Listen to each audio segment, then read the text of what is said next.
কে ভবিষ্যতে আসবে তার এই তেল দেওয়া শুরু করে দিছে। যে ঠিক আছে, তাদের এই তেল দেওয়া কিন্তু শুরু করে দিছে। আমি বলবো যে আপনারা যে যাদের তেল দেওয়া শুরু করে দিচ্ছেন, যে সময় আবার তারা পাওয়ার আসবে সেই সময় দেখবেন আপনার তেল শেষ হয়ে গেছে, আরেকজনের তেল দিয়ে আগায় গেল গিয়া। এই আপনার তেলটা আপনারা রিজার্ভ করে রেখে দেন। এখন আপনারা আমাদেরও তেল দেওয়া দরকার নাই, কারো তেল দেওয়া দরকার নাই। এই তেলটা বাজারে থাকলে জিনিসপত্রের দাম কমবে। বুঝতে পারছেন? আপনারা এই তেলবাজিটা একটু আপনাদের বন্ধ করতে হবে। 5 ওয়াক্ত নামাজ পড়তে পড়তে কপালে দাগ হয়ে যাচ্ছে, আবার ওদিক দিয়ে হারামের পয়সা পকেটে নিতেছি, কোনো লাভ হবে না। হারামের পয়সা পকেটে রেখে নামাজ পড়লে হুজুররা বলতে পারবে নামাজ কবুল হয় কি কবুল হয় না আমি জানি না। আল্লাহ হচ্ছে কারটা কবুল করবে কেউ জানে না, আল্লাহ কবুল করার মালিক হলো উনি। বাট আমার মনে হয় আল্লাহ এই ক্ষেত্রেও আমার মনে তাকে ছাড় দিবে না। আরেকটা হলো, একের পরে কিন্তু অনেক শীর্ষ সন্ত্রাসী কিন্তু জামিন পেয়ে যাচ্ছে। যেহেতু যারা জামিন পেয়ে গেছে তাদের কিন্তু আটকানো সম্ভব না, যেহেতু এরা 20 বছর 25 বছর এক একজন জেলে ছিল, তারা এখন ওই 20-25 বছর জেল খাটার পর বের হয়ে যাচ্ছে, তারা আইনি প্রক্রিয়ায় কিন্তু বের হচ্ছে। এই জন্য তারা যদি বের হয়ে এসে সমাজে কোনো বিশৃঙ্খলা সৃষ্টি না করে ভালো, কিন্তু যদি তারা কোনো সমাজে কোনো ধরনের বিশৃঙ্খলা সৃষ্টি করার চেষ্টা করে, তবে আমি আইন শৃঙ্খলা বাহিনীকে বলবো তাদের আইনের আওতায় নিয়ে নেওয়ার জন্য। এই ক্ষেত্রে কিন্তু কোনো ধরনের ছাড় দেওয়া যাবে না। জেলা সাহেবদের বলবো, আপনাদের এখানে যারা কয়েদি হিসাবে যাচ্ছে বা যেই জায়গাতে যার যেটা প্রাপ্য ওইটাই শুধু দিবেন, এক্সট্রা কাউরে কোনো কিছু দিবেন না। এই ফেন্সি ডিল 100 টাকা খেয়ে হয়তো ছেড়ে দিচ্ছ, বাট এই ফেন্সি ডিলটা যেসব তোমার ছেলে বা তোমার ভাই খাবে, সেই সময় তুমি বুঝবা যে এই 100 টাকা আমি কেন নিছিলাম, এই ফেন্সি ডিলটা কেন আমি ছাড়ছি। এই মাদকের প্রবণতাটা কিন্তু খুবই বেড়ে গেছে।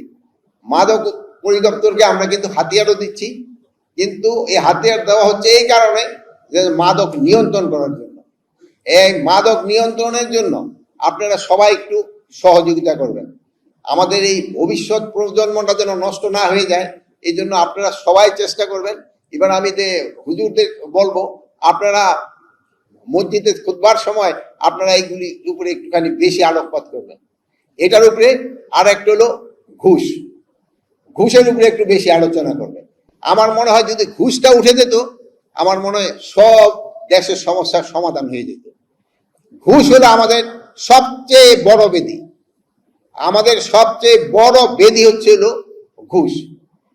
প্রতিটা জায়গায় ঘুষ, প্রতিটা পদক্ষেপে ঘুষ।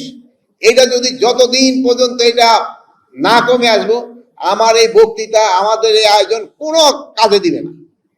এটা কোনো কাজে দিবে না। আপনাদের মন মানসিকতা সব চেঞ্জ করতে হবে। এই যে হারাম খাওয়ারটা না, এই হারাম খাওয়ার থেকে আমাদের বেরিয়ে আসতে হবে। 5 ওয়াক্ত নামাজ পড়তে পড়তে কপালে দাগ হয়ে যাচ্ছে, আবার ওদিক দিয়ে হারামের পয়সা পকেটে নিতেছি, কোনো লাভ হবে না। হারামের পয়সা পকেটে রেখে নামাজ পড়লে হুজুররা বলতে পারবে নামাজ কবুল হয় কি কবুল হয় না আমি জানি না। আল্লাহ হচ্ছে কারটা কবুল করবে কেউ জানে না, আল্লাহ কবুল করার মালিক হলো উনি। বাট আমার মনে হয় আল্লাহ এই ক্ষেত্রেও আমার মনে তাকে ছাড় দিবে না। এই জন্য আপনারা অনুরোধ করব, এই ঘুষ বাণিজ্য থেকে আপনারা সবাই সরে আসতে হবে। আর আমি আরেকটা অনুরোধ করবো আমাদের সাংবাদিক ভাইকে, আমারও ক্ষেত্রে যদি কোনো ঘুষের ই পান আপনারা আমারে বলেন। আমারও ক্ষেত্রে যদি কোনো ঘুষের আলামত পান আপনারা আমারে বলবেন। আর আরেকটা জিনিস হলো, এই পুলিশ ডিপার্টমেন্ট, বিডিআর, এইগুলিতে দেখা যায় যে একটা ভর্তি বাণিজ্য, পোস্টিং বাণিজ্য, এগুলিও কিন্তু বন্ধ করতে হবে। কোন এই যে কনস্টেবল নিয়োগ করা হলো বা এসআই নিয়োগ করা হলো, এখানে আইজি সাহেব আছে, অন্যান্য, আপনারা একটা এক্সাম্পল দিতে পারবো কিনা যে আমি কারোর জন্য রিকোয়েস্ট করছি? একটা যদি এক্সাম্পল দিতে পারে যে কারোর জন্য আমি রিকোয়েস্ট করছি যে তারে এই ছেলেটারে তুমি নিয়ে নাও বা এই এসআইটারে তুমি নিয়ে নাও। যদি আমার এখান থেকে যদি রিকোয়েস্ট না যায়, তো নিচের লেভেলে তো আর কারোর রিকোয়েস্ট দেওয়া উচিত না। আপনারা একেবারে তদবির ছাড়া আপনারা এই কাজ করে যাবেন। তো এখানে আরেকটা যে সমস্যা হচ্ছে, আমাদের এখানে অনেক রাজনৈতিক নেতারাও আছে, আমার বাহিনীর অনেক সদস্যরা তারা হলো কে ভবিষ্যতে আসবে তার এই তেল দেওয়া শুরু করে দিছে। যে ঠিক আছে, তাদের এই তেল দেওয়া কিন্তু শুরু করে দিছে।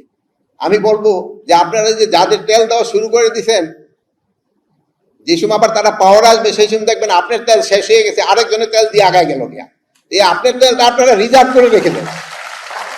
এখন আপনারা আমাদেরও তেল দেওয়া দরকার নাই, কারো তেল দেওয়া দরকার নাই। এই তেলটা বাজারে থাকলে জিনিসপত্রের দাম কমবে। বুঝতে পারছেন? আপনারা এই তেলবাজিটা একটু আপনাদের বন্ধ করতে হবে। আমি আবার আরেকটা ইনস্ট্রাকশন আমি দিয়েছিলাম যে সিভিল ড্রেসে কাউকে অ্যারেস্ট করা চলবে না। সিভিল ড্রেসে কাউকে অ্যারেস্ট করা চলবে না। ডিবি হোক যে হোক, তার জ্যাকেট পরতে হবে, তার আইডেন্টি শো করতে হবে। যদি তার ড্রেস না থাকে, সে সিভিল ড্রেস আছে, সে প্রথম তার আইডেন্টিটা শো করবে যে এই আমার আইডি কার্ড। সিভিল ড্রেসে কাউকে অ্যারেস্ট করা চলবে না। আর কোন নিরপরাধ জন্য শাস্তি না পায়, এই দিকে আপনার খেয়াল রাখতে হবে।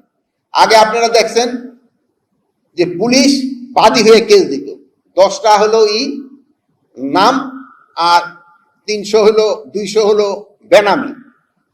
এইটা এখন পুলিশের থেকে চলে গেছে আপনার মানে সিভিলে। এখন আপনারা করতেছেন 10টা নাম, এই 200 100 বেনামি। এই যে এইটা করে এই যে মানে যারা দোষী না তাকে আপনারা নাম দিয়ে আমাদের কিন্তু ইনভেস্টিগেশন করতেও ডিফিকাল্ট করতেছেন, এবং অ্যাকচুয়াল কালপিটিভ কিন্তু বের হয়ে যাবে। এই জন্য আমরা আইজি মহোদয়কে আমরা ইনস্ট্রাকশন দিছি, যারা ভুয়া মামলা করবে তাদের এগেইনস্ট অ্যাকশন নেওয়ার জন্য। ভুয়া মামলাকারীদের আমরা কোনো অবস্থায় ছাড় দিব না। সব ভুয়া মামলাকারীদের আমরা আইনের আওতায় আনব। আর এর সাথে সাথে আরেকটা, যে দোষী সেও ছাড় পাবে না, কোন দোষীকেও ছাড় দেওয়া হবে না।